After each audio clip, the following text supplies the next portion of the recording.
On the broadcast at the moment, Spanish activists from the Gaza humanitarian aid flotilla have arrived in Madrid alleging mistreatment and rights violations by Israeli authorities. The activists now claim that they were denied medicines, access to lawyers and their family as well as consular assistance while in detention, and suffered abuses from police.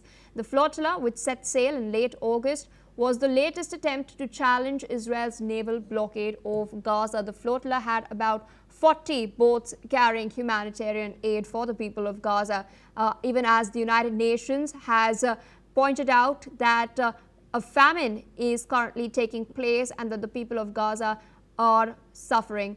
Israel has called the blockade legal and the flotilla a provocation and has deported at least 170 of the more than 450 activists detained. Israel has also denied any allegations of mistreatment that have come forth. In fact, some of the activists have also alleged that Greta Thunberg, Swedish climate campaigner who was detained, was also in fact mistreated by Israeli authorities. Clearly, you can see breaking updates coming in.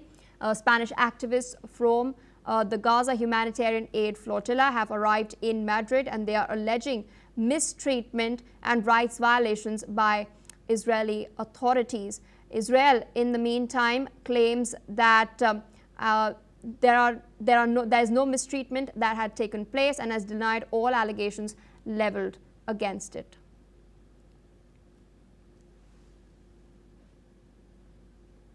More news coming in, this time from France. French President Emmanuel Macron has accepted Prime Minister Sébastien Lecornu's resignation.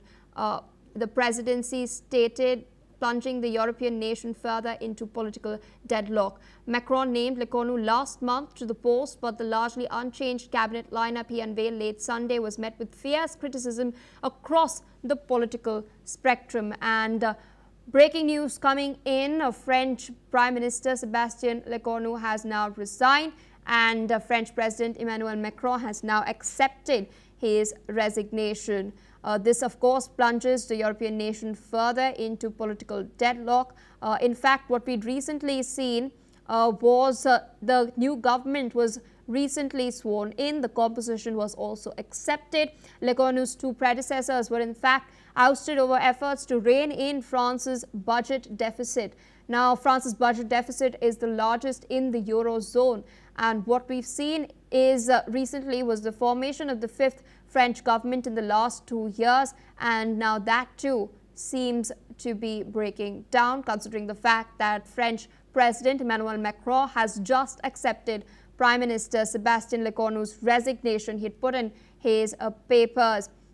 Remember, Macron had named Lecornu as the Prime Minister last month itself, but the largely unchanged cabinet lineup he had unveiled was met with fierce criticism as well, which has prompted his decision to put in his papers. People from across the political spectrum in France had in fact fiercely criticized, particularly on social media, the composition of the French government. In fact, the major changes that had taken place was that the Secretary General of the Presidency, Emmanuel Moulin, announced these changes.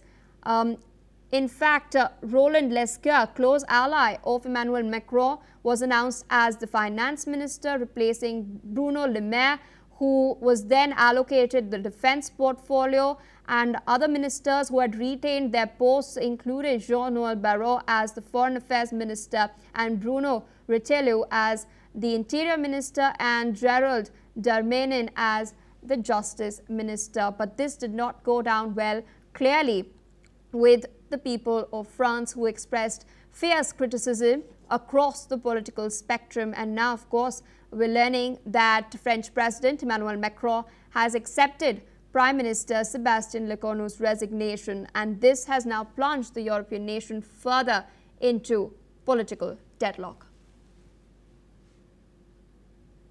Shifting focus to what's taking place in Indonesia. Now, according to the National Search and Rescue Agency Operations Director Yudi Bramantio, 54 victims have been pronounced dead and their bodies have now been recovered after the tragic incident which occurred last week at the Al-Khozni Islamic boarding school in Sidoarjo in East Java. Remember, part of the multi-story building suddenly gave way during afternoon prayers, and rescue teams were working round the clock, initially trying to remove the rubble with their hands, and then later on, after taking permission from the families of those trapped, used excavators as well. They've now recovered dozens of bodies from the rubble.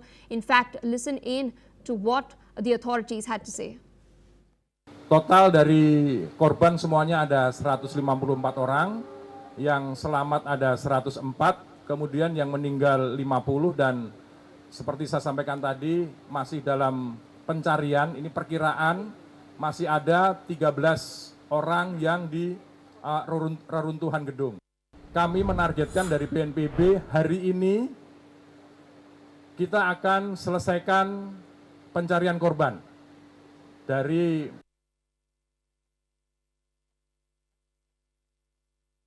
Kami menargetkan dari BNPB hari ini kita akan selesaikan pencarian korban. Dari Basarnas maupun dari pihak Kodim sudah mengatur schedule. Diharapkan pada hari ini kita akan selesai evakuasi dari yang diperkirakan, saya ulangi, yang diperkirakan tinggal 13 orang. Authorities say that illegal construction without the proper permits, including adding 2 floors to the original structure, led to the collapse. Experts have confirmed that the building failed to meet safety standards and could not support the additional load. Well, viewers, this is all the time we have for now.